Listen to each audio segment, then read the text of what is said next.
Our New Testament reading and preaching text can be found in Luke chapter 8, verses 26 through 39. Those of you that are with us in the sanctuary, if you'd like to follow along in the Pew Bible, that's on New Testament page 68.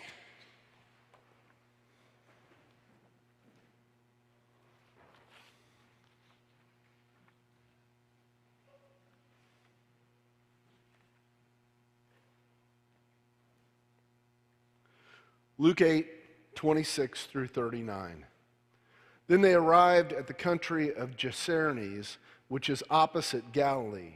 As Jesus stepped out on land, a man of the city who had demons met him.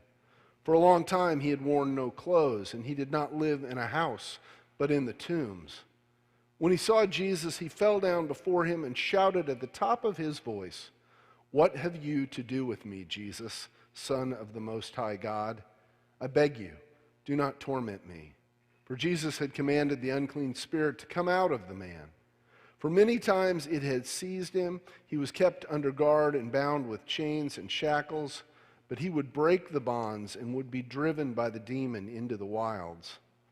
Jesus then asked him, "What is your name?" The man said, "Legion," for many demons had entered him.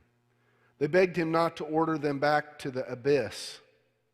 Now there on the hillside, a large number of swine was feeding, and the demons begged Jesus to let them enter these. So he gave them permission. Then the demons came out of the man and entered the swine, and the herd rushed down the steep bank into the lake and was drowned. When the swineherders saw what had happened, they ran off and told it in the city and in the country. Then people came out to see what had happened, and when they came to Jesus, they found the man from whom the demons had gone sitting at the feet of Jesus, clothed and in his right mind. And they were afraid. Those who had seen it told them how the one who had been possessed by demons had been healed. Then all the people of the surrounding country of Gerasenes asked Jesus to leave them, for they were seized with great fear. So he got into the boat and returned. The man from whom the demons had gone begged that he might be with him. But Jesus sent him away, saying, "Return to your home and declare how much God has done for you." So he went away, proclaiming throughout the city how much Jesus had done for him. This is the word of the Lord.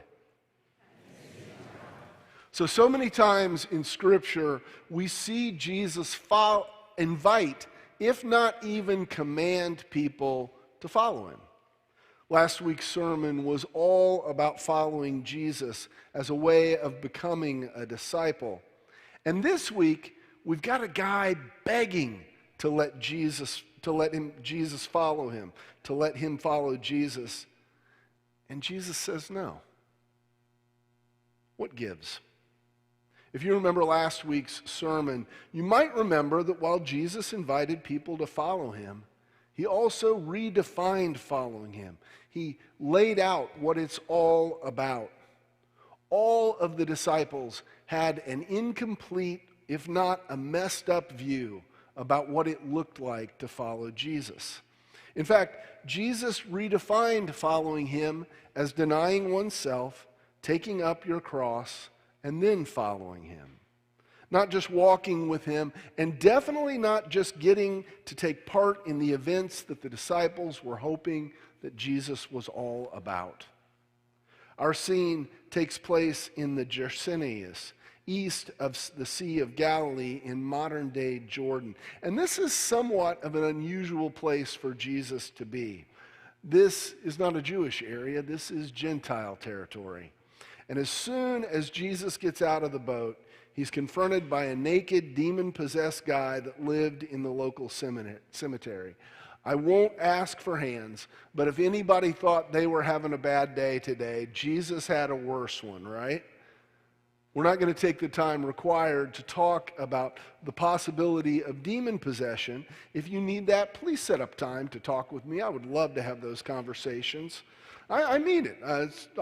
I'm very open to that. But I want you to know that Luke, who's the author of our account and a medical doctor, is very focused on humanity's challenges.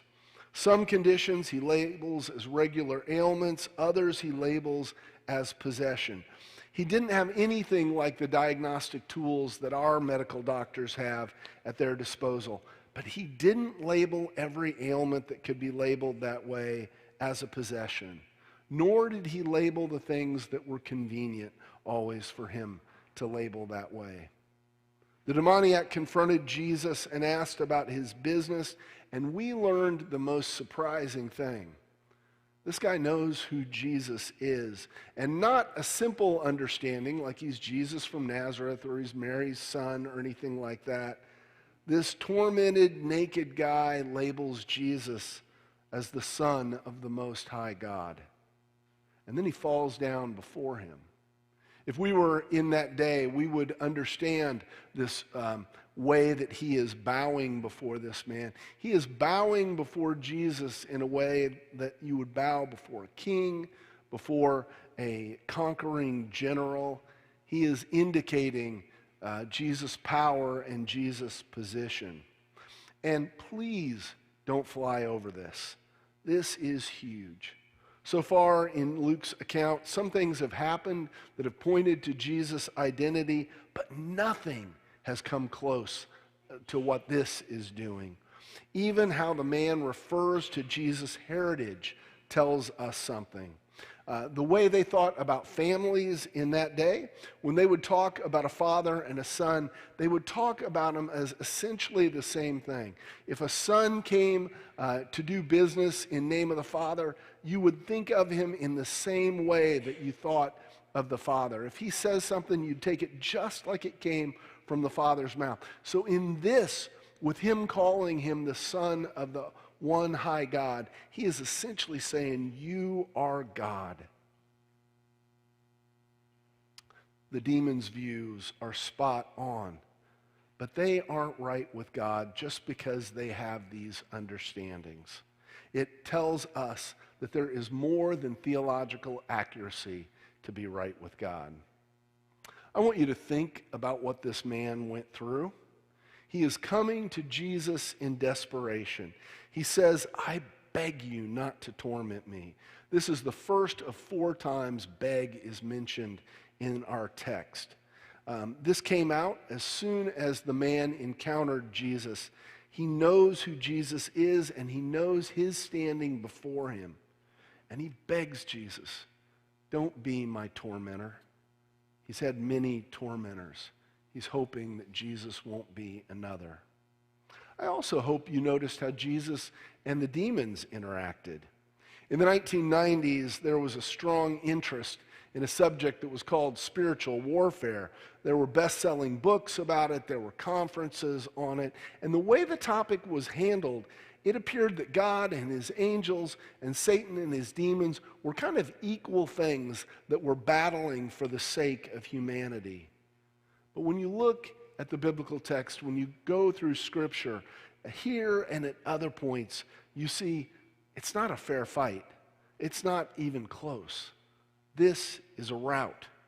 God's power is never doubted by God or the demons who oppose him. This demonic is somebody that is used to being tormented. He's been tormented by his neighbors who nabbed him and tied him up. He has been tormented by the evil spirits that are within him.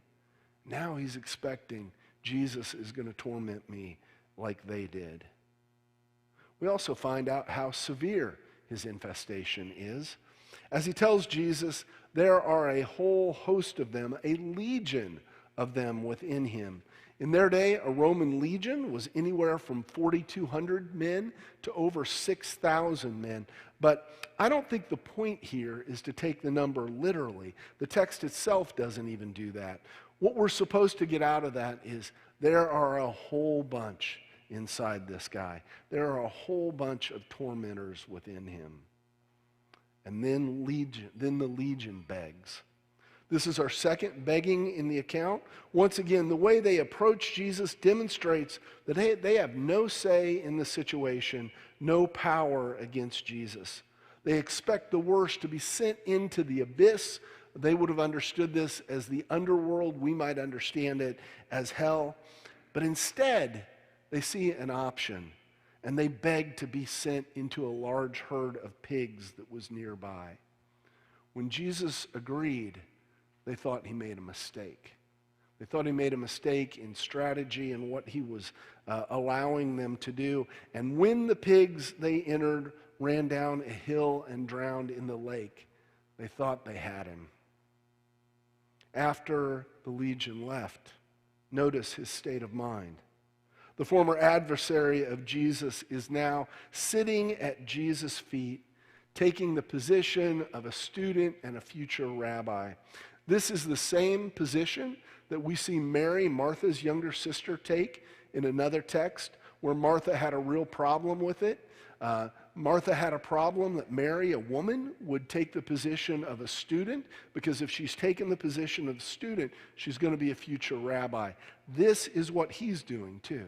He's taking this position of a student, and he is going to be a teacher, a rabbi in time. To them, this would feel exactly like what would feel like to us to see a picture of students sitting at desks and a teacher at a board. They would say, oh, this is a picture of students and the teacher, and they're going to be teachers someday. He is going to be teacher someday. He is clothed. He's in his right mind. He isn't fighting everyone anymore. The tormented one is now a student training to be a rabbi. But instead of being excited about this, the townspeople were freaked out, and they asked Jesus to leave. This is what the legion were hoping for, that the display of power by Jesus and the display by them with the pigs would silence his message. But this demonstrates something about them, and probably something about us too. All of us think about our well-being. Many of us have to think not only about our personal finances, but the finances of the business we're involved in. And lots of us in this passage get stuck on, who's going to pay for the pigs? Who's going to pay for these pigs? Have you ever thought about how it would freak you out if you saw this display of power? If Jesus came to Gainesville and healed our town demoniac? Let's not kid ourselves. Many of us, me included, would have concerns. And we might say, yeah, but who's going to pay for the pigs? I grew up as the son of a farmer. I get that who's going to pay for the pigs. I understand that concern. But this happened. Jesus allowed this to happen so that people in the area could get out of the kind of thinking they are stuck in. And it's here to help us too. Jesus did this amazing act of power and compassion to help many of us that are stuck in our personal idolatries of what we worship. We want the God that comes into our world to help us out, to give us a little bit better of a life. But sometimes God's going to do the big, scary things that God does. And when he does, it'll expose our idolatries of wanting to tame him into what we want him to be. Jesus did this incredible thing, and all we want is him to get back in the box where it feels safe to us. But despite this, despite their thoughts, despite ours, Jesus shows his compassion for them and for us. And our final beg in this scripture is when the former demoniac, now a disciple and future rabbi, begs Jesus to let him go with them. And as I said earlier, all over Scripture, Jesus invites some and invites people broadly, and some turn away. But here, this abused, messed up man that Jesus met and set free begs Jesus to let him go with him, and Jesus said no. Sarah did a good job of handling this in the children's message. How could Jesus do this? He could do it because he loves them and he loves us. For you and me that are freaked out by Jesus' power and worried who is going to pay for the pigs, Jesus just set the world on end. If he needs to figure out a way to pay for the pigs, that's a lot easier than the thing he just did. That would be no problem. But we let little things like that get in our way when we have these focus problems, when our hope and our trust is on anything less than Jesus. It shows these problems. Jesus left this guy so that the people could continue to hear his story and be freed from the idolatry that keeps them from Jesus. There are times when we're going to beg Jesus for something. Please, God, heal this person. Please, God, open this opportunity. We often don't know why Jesus doesn't always act in the ways that we ask in these situations. But here we do. He said no because he loves them and because he loves you. Jesus calls us to be a disciple. He invites us to abandon our idolatry and to put our trust in him. And sometimes, when we are his disciples, he prevents us from following him for the greater glory and for ourselves and for others' well-being. Today is the day where we remember those who have passed on in the last year. And as we think about these ones that we're missing, and for some, these are real recent things. They are really raw.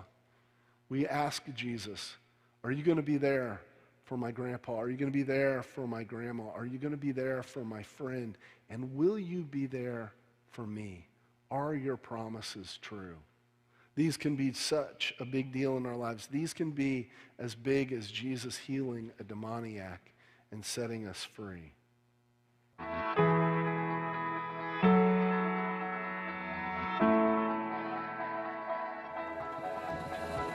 Become part of a community that seeks to glorify God, to make disciples of Jesus Christ, and meet human needs. Join us at First Presbyterian Sundays at 8:30 and 10:55, or watch us on My 11 every Sunday morning at 9.